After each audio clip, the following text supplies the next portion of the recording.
Hey, this is Will. I'm on my channel, and I thought I would do another rant.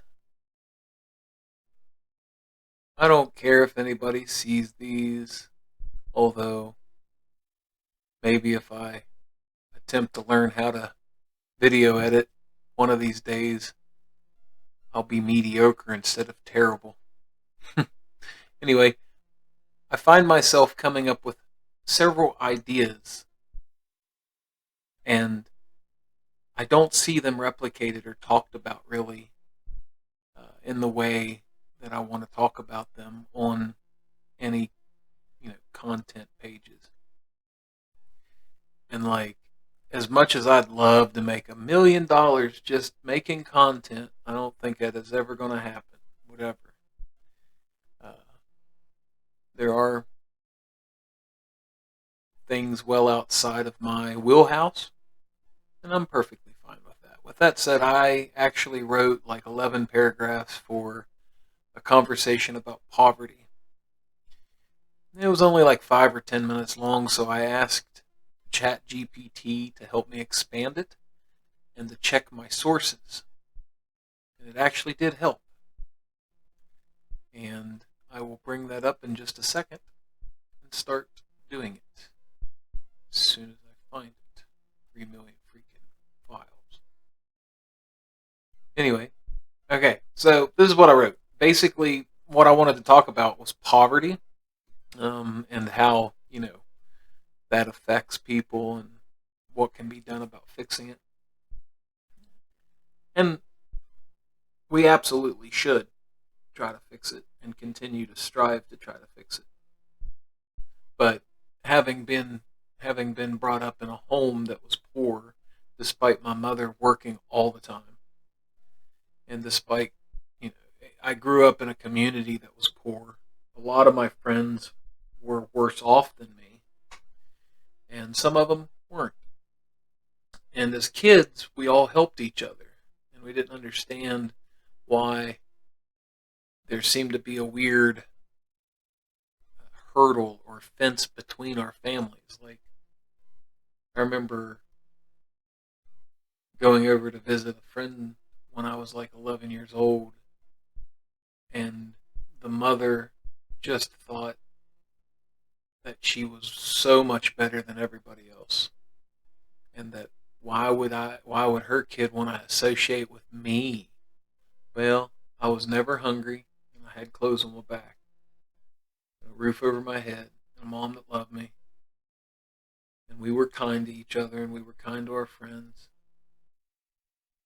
Yeah, we were terrible people. My mom always treated these kids like they're her own, made sure they were fed and stuff too. And even though we didn't have much, we, you know, strive to be non-terrible people. So I think I have a unique, well, at least a somewhat unique perspective on things, having gone through that, but also be lucky enough to go to college and get a really good job and work at that several years. Uh, Unfortunately, I lost my job in, you know the fall last year, and I haven't found one that suits me just yet. Yeah, I could probably work at McDonald's if I was starving, and that might come to it because I live very rurally, and I am not driving an hour plus to work each direction anymore. I refuse, flat out. Period. No job, unless it pays like a lot more an hour, is worth me spending 45 hours a week working and like 20 hours a week driving. It's just not, no. So anyway, I wrote this and then had it expanded. Poverty is a persistent and pervasive issue in the United States, remains a significant challenge despite the nation's economic prosperity, defined by inadequate income, resources, and opportunities to achieve a decent standard of living. Poverty affects millions of Americans across diverse demographics. I'm going to try to summarize because this is actually fairly long now. It's like a 20-minute essay. In this essay, I'd like to delve into the multifaceted nature of poverty in the U.S., explore its root causes and and how its profound effects on individuals and communities can affect everything, and then what our current efforts are to combat it and propose strategies for meaningful change. I wanted to just scroll right down to the meat and potatoes here, understanding poverty. According to the United States Census Bureau, in 2022, 11.5% of the United States adult population was impoverished. I'm sorry, 11.5 of households. 11.5% of households in the United States in 2022 were in poverty. That is literally 22 million people. All right, that's a lot.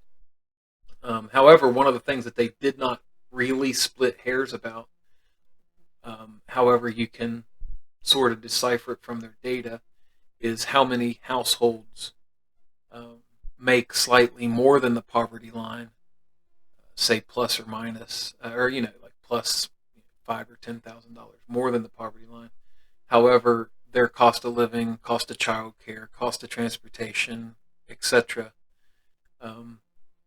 more or less they're right at the poverty line after their expenses, especially if we do away with things like the child income credit, child tax credit stuff.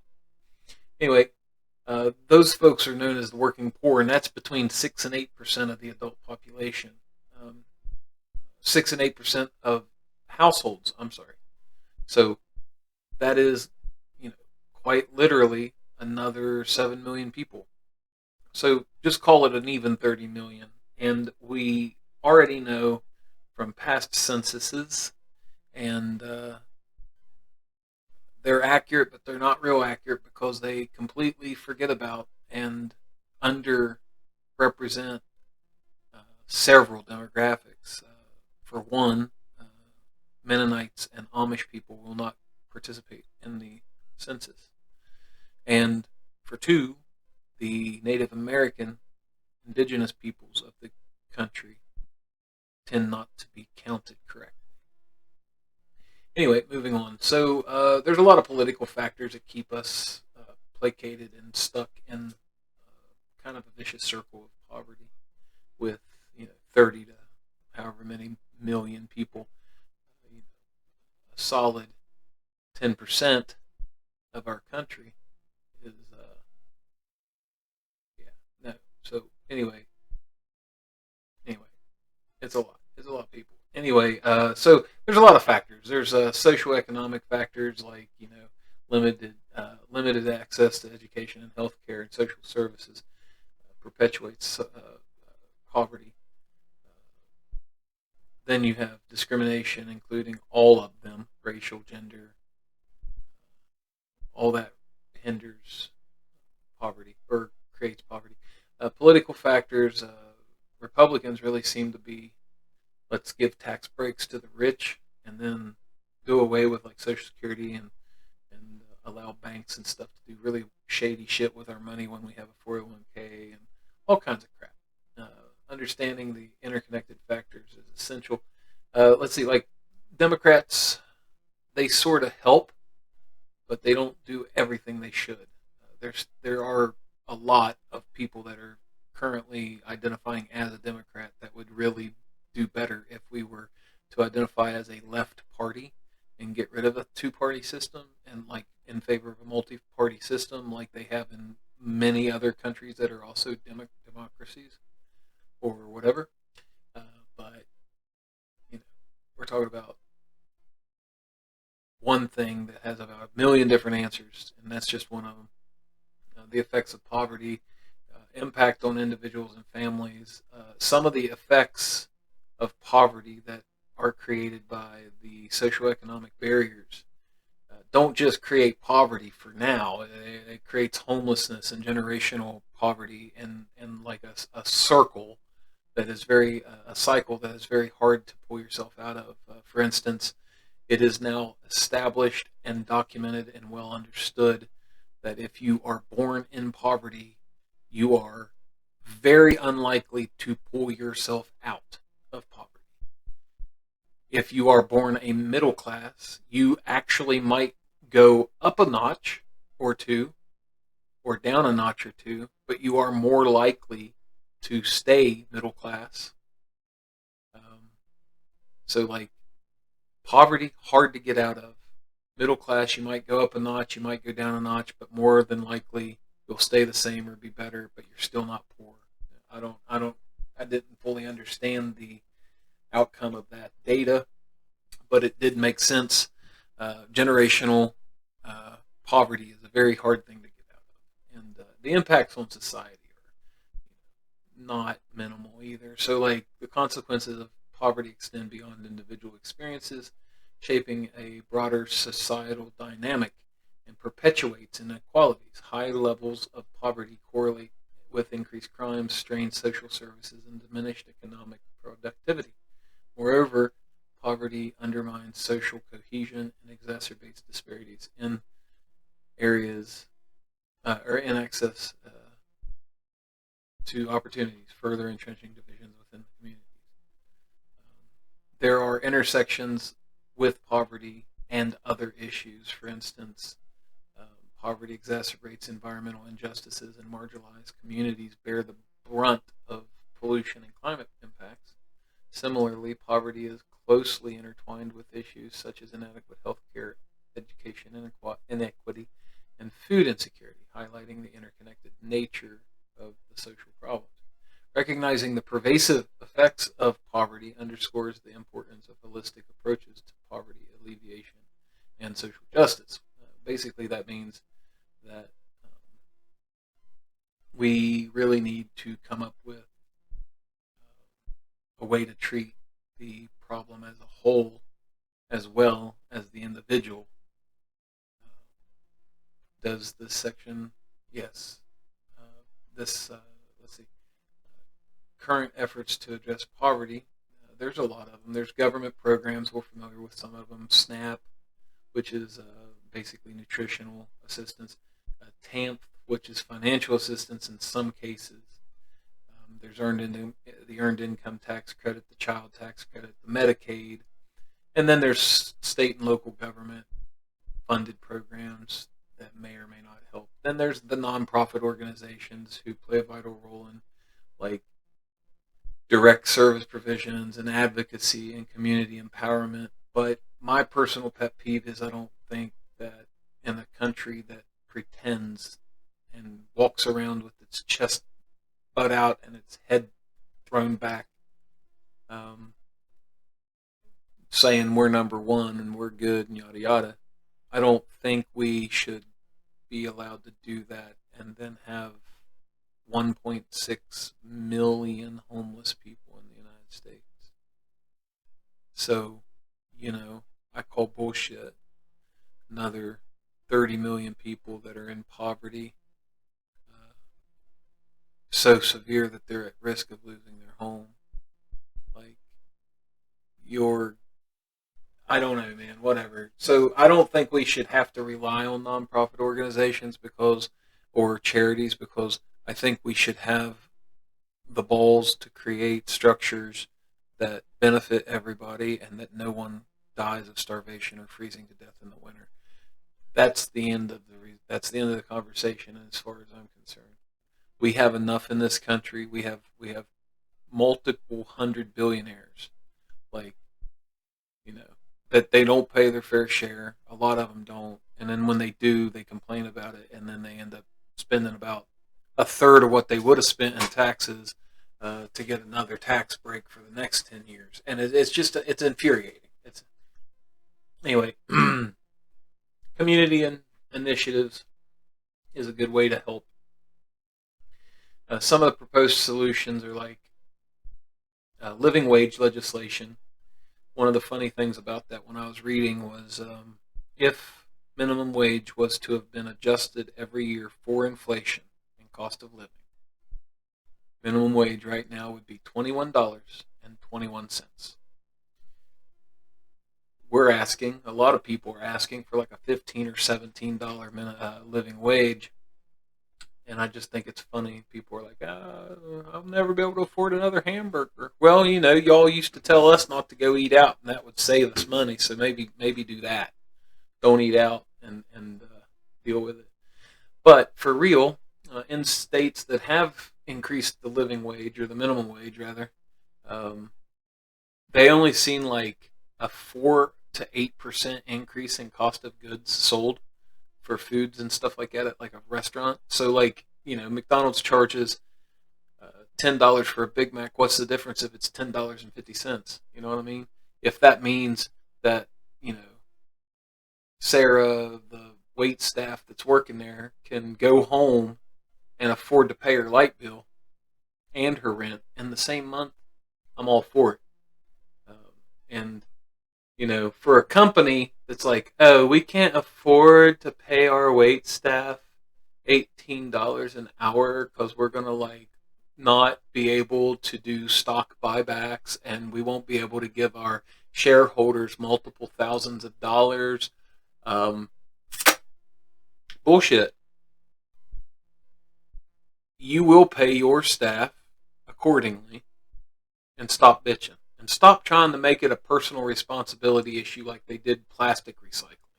Like, look, man, it's your responsibility as an employer to pay a fair wage. If you are unable to pay a fair wage, then your business is invalid and you don't deserve to have a business. Now, I do understand that there are some smaller businesses that might not make enough money to do that. But when you're talking McDonald's, who posted like $8 billion in profit last year, they can absolutely afford to do that. Anyway, if you're a small company or something and you can't really afford to do that, then there should be some incentives. It would be a viable, reasonable version of corporate welfare. Oh, by the way, there's another reason that poverty exists. Instead of spending money and investing in people, the government, in their infinite wisdom, decided to invest in subsidies, and they subsidize coal, oil, and gas, and grain, and all kinds of other stuff.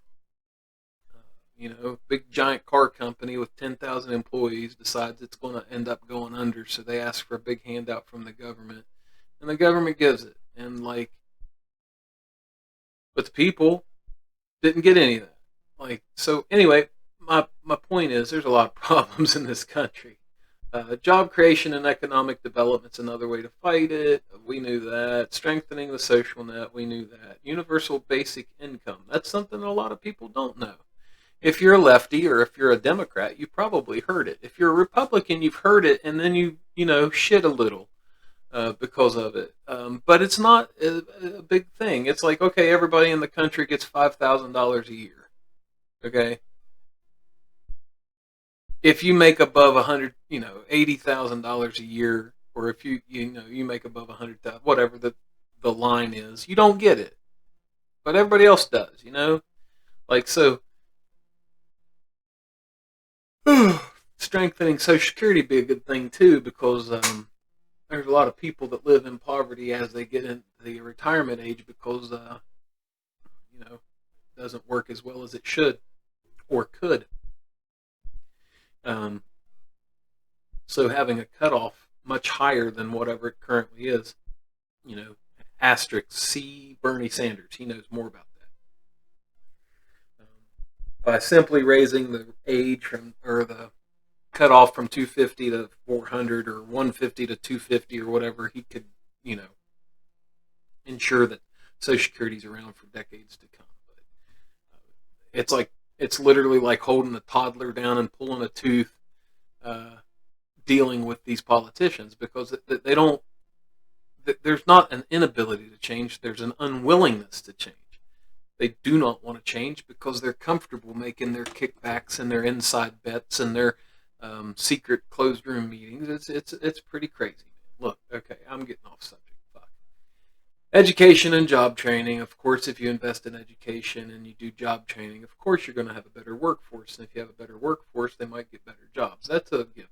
All right. So, community development strategies, investing in little communities, help foster a community worth living in. And community wealth building.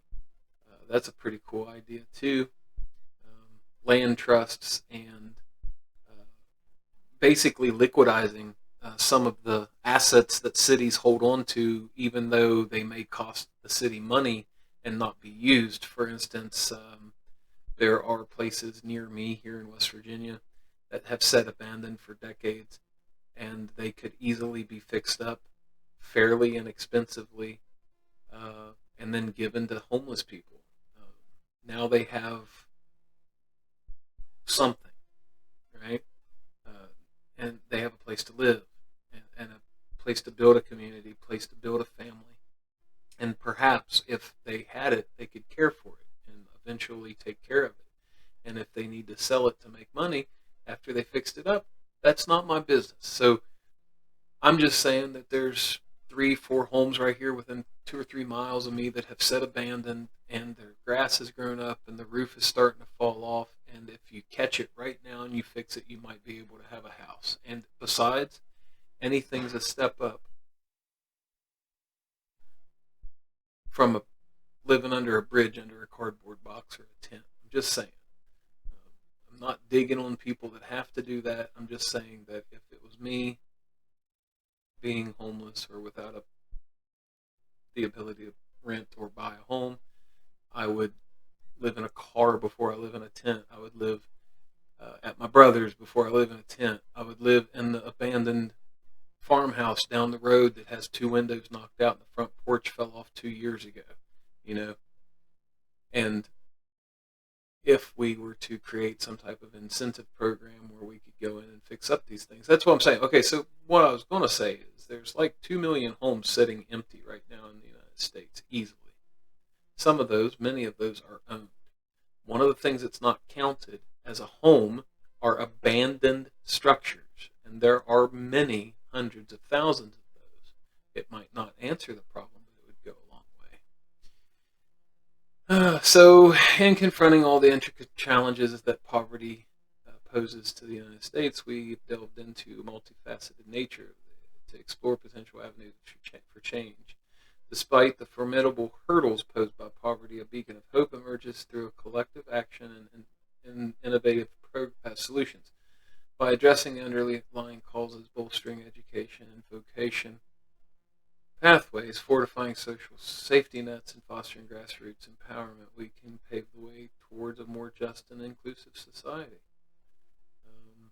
Yet the journey ahead necessitates not only acknowledgement, but proactive engagement. It beckons our leaders across all sectors, all grassroots organizers, and everyday citizens to join hands in advocating for policy that uplift the marginalized and dismantle systemic barriers and stop pushing people down. As we chart this course forward, let us rally around the vision where poverty is not a foredrawn conclusion, but a challenge met with resolve and compassion. Let us strive for a future where every individual, regardless of circumstance, can flourish and contribute meaningfully to the fabric of our communities.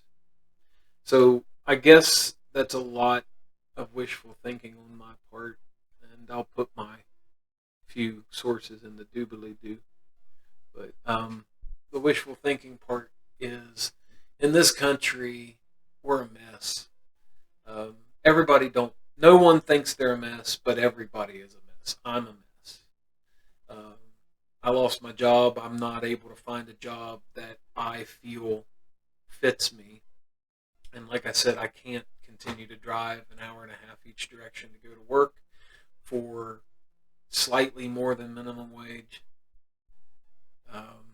and terrible benefits. The benefits exist, and I had to take them, but they're like I didn't have a choice. If I didn't pay for health care, I had to pay a fine, because it's an employer coverage, and it was like $5,000 a year, and they didn't cover shit. Anyway, 401k was okay. Not that I was able to put as much into it as I wanted, but I was basically working for $18 an hour, 4-year degree, 22 years experience doing IT. I call bullshit, and I looked all over for a job and before I found that one. And I was at the company for 6 years, and I had to beg for a raise, and they gave me 87 cents. 87 cents. That's not even 1%. And so, yeah, I mean, I quiet quit. That's, neither here nor there. It's already done and over with. with, but I did exactly what my job was, but I no longer took work home with me. I didn't stay after. I didn't schedule work on my days off. Um, Even all that said, I didn't expect to get fired for it because my hours were still good. I've bitched about this before, but I'll keep it simple. I had 7 weeks, 6.5 weeks of saved up vacation days coming, and I was planning on taking them for Christmas and Easter and stuff, and I just never got to. And instead of getting any money for those days, they told me, tough titty, there's the door, and I had no ramification, no way of fixing it because they wrote a policy that was in one sentence at the back of their freaking 30-page employment agreement. And basically, they did it's basically the same type of underhanded, political driven, legal nonsense that like companies do all the time with this third party arbitration. They said, well, you signed the paper and you worked here for 6 years. Otherwise, you wouldn't have had a job. So therefore, you agreed. So therefore, you can't do anything, and we're not going to give you no money for it. And that's bullshit. So whatever, you know. Then the other big stink bomb that dropped in my lap just the other day actually was I was filling out my IRS forms and I realized that I wasn't filling out the form for the 401k contribution. So like I was paying X dollars in taxes, but because I was putting some money in the 401k, I would have got about $1,500 extra back a year in a tax break, in a tax credit. And I didn't know that for 6 years. So there's another $9,000 I didn't get. Anyway, whatever. I like a few of the people that still work here, but I do not like that company, and it just soured me on big companies. Like, um, I would if Google called me tomorrow and said I'll give you $50,000, $80,000 a year to work for us doing the one thing that you're really good at, I probably wouldn't do it. Not unless they paid me cash money and like I don't want to have anything to do with benefits. It's a scam. Like, ugh. I was making just enough to survive on, but I wasn't making enough. I could have gotten whatever, man. So like they offered employer coverage, so I had to take it. If they didn't offer the employer coverage, Medicaid would have taken it. So that's what I'm saying. Like the the shit show is real, man, and I understand why people are like, oh, welfare queens or Mexicans are taking our jobs. I understand that. You're looking at one thing and you're being told one thing, and that's what you believe because it seems like it's real. But the real truth is corporate greed has pushed us down. Anti union, union busting, uh, the lack of increased wages or stagnant wages. The things that are being allowed to be done to us is causing people to think that it's somebody else doing it. Anyway, it's 4:30 in the morning. I got to go to bed, but I just wanted to get my little video idea down on paper. Like I was saying, essentially, I have all these good ideas. I'm shit at video editing, and I don't feel like I should take snippets from news, and I don't want to take snippets from other videos. So I was just more like, this is just a friendly conversation. I hope to actually get a couple buddies that are very well versed in religion and politics to talk with me about it because I used to love sitting down and just talking with these guys, and it's been a really long time since I got to do that. And now that technology has caught up with us and we're able to do, video chat and stuff, I thought it would be really neat for us to like, I don't know, sit down and dress up as our favorite D&D characters, not that any of us play D&D anymore, and then just have a conversation and try to keep a straight face the entire time. A serious conversation, dressed up like a freaking warlock or something. I think that would be hilarious. And talking about a serious conversation like unionization and poverty and stuff, I think that would be just a killer idea. Uh, some of the other ideas that I've had was talking about unionization and how it relates to the West Virginia people. Uh, it came to West Virginia late. Virtually the whole country was unionizing by the time it came here, but we got to experience some of the worst violence because of it. And that shit stays in your bloodlines. That stuff stays. That redneck, that shit stays with you in your family history. For instance, I remember my grandmother talking about it. And what's really scary is those people that are in my family that descended from the people that were part of the union. I mean, I had a grandfather that was a automotive union, and then I had another grandfather that was a kid in a coal mine, and when he had the chance to unionize, he hesitated, but he came around. And my dad built roads in his 20s as a union member, etc., etc. And it's kind of become less unionized here. In fact, there's very few. And people have bought into the company line. And they think that unionizing would be bad. And maybe they're right. I don't know. But it seems like their quality of living would go up, for sure. And the only thing it benefits is the bottom line of the company. If the company doesn't have to put out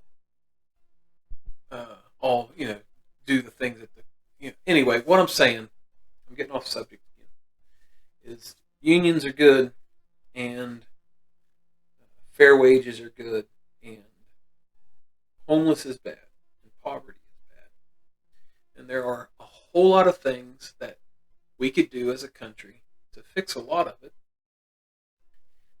But we're going to have political power to move that way. And that's why I think, and this is to go back to the 2010 Occupy Wall Street movement, back before it got weird, the original idea behind that was to get money out of politics, to get special interest out of politics, to possibly discuss creating term limits in politics, to get rid of super PACs and mega funds and dark money, to reestablish, and I'm going to say it the wrong way, but to reestablish the Glass-Steagall Act.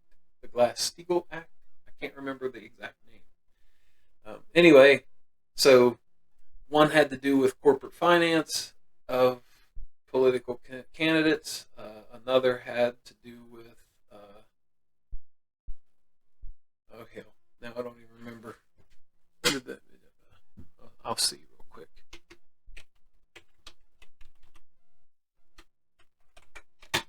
Yes. Glass-Steagall Act was, yeah. To deal with financial trading and insurance and hedge funds and stuff like that.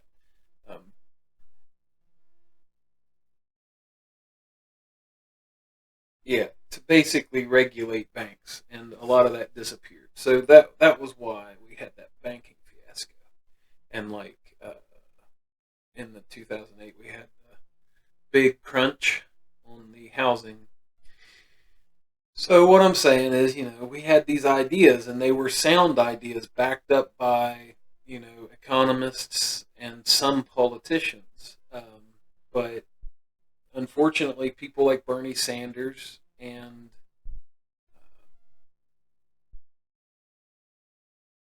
a couple others that I can't remember their name right now, they back it, but they don't make a big stink about it much, because when they do, they don't get anything else done because nobody wants to work with them. What I'm saying is we need a viable third party, a left party for, universal health care, affordable college. Notice I said affordable. I did not say free. I have no problem paying for college. I have problem taking out a mortgage on my house to have to pay for college. When I went to college in 2000, it was $3,000 a semester for your tuition and $3,000 a semester to live there. That same college is now $11,000 a semester. It went up a lot. So almost double. Other colleges have quadrupled, just to put it in perspective. So affordable education, affordable trades, uh, and I could go on and on. Jesus, I could go on and on. And I'm not even touching base about why I believe in the rights to body autonomy. If Jimmy down the road wants to become Jane, that's their business. That's his business, her business. Um, Trans people aren't pedophiles any more than anyone else is. Nobody wants to uh, see your son peeing. You know what I mean? Like, it's bullshit. They make this stuff up. There are no kids in classrooms claiming to be cats. There's no litter pans. If there is, it's a joke. Uh, it's the same stink that they put on the gay community back in the 70s and 80s. Oh, they're pervs. They're going to do bad things, but that's not true. Sure, there are a few that do bad things, but again, no more or less than any other demographic. Then you've got like the woman's body, right? So like if I wanted to go out and get a tattoo, I can. A woman can. But here's the difference now. Here's the thing. It is the woman's body. I don't care what your Jesus says or what your book says, you're wrong. And until you can bring me verifiable fact-based evidence that your God is real and that he condemns letting a woman choose whether or not to abort a fetus, and like I'm not even saying, like, my logic is, okay, we shouldn't allow willy-nilly abortion procedures. For the most part, those don't happen. It's usually within the first trimester. Like, I think they said 93% of all, 92%, 93% of all abortions happen in the first trimester, and only a few happen outside of that, and it's normally because of medical necessity. So if it's medically necessity, if it's incest, if it's rape, if it's a non-viable pregnancy, or if it risks the mother's life, absolutely their choice. If it's in the first trimester, it's their choice. And it's none of anyone else's business. It should be a conversation had between a mother or a woman and her doctor. And that's it, period. And we have Republicans that are actively trying to ban books and actively saying that it's okay for an 11 or 12-year-old girl to bring a kid to term, but it's not okay for them to decide what to read. We live in some weird ass times, man. Anyway, yeah, this is me signing off, I guess. Fuck.